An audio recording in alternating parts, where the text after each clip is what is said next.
recognition that the statewide Hispanic Chamber continues to cause.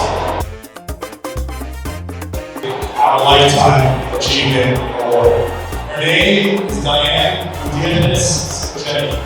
She currently finds herself as chief of staff to our brother, Philip D. Murphy.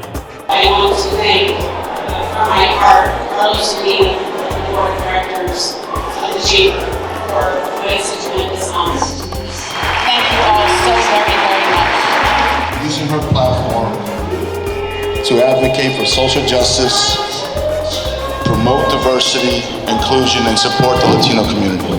And that is why she is a trailblazer. Please welcome Mandy Gonzalez. Thank you, everyone, at the statewide Hispanic Chamber of Commerce in New Jersey for this prestigious honor.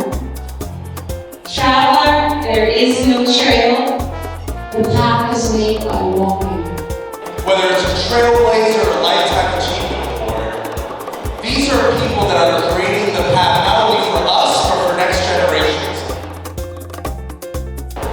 First of all, I would like to thank God for allowing me and you be here tonight to celebrate our success.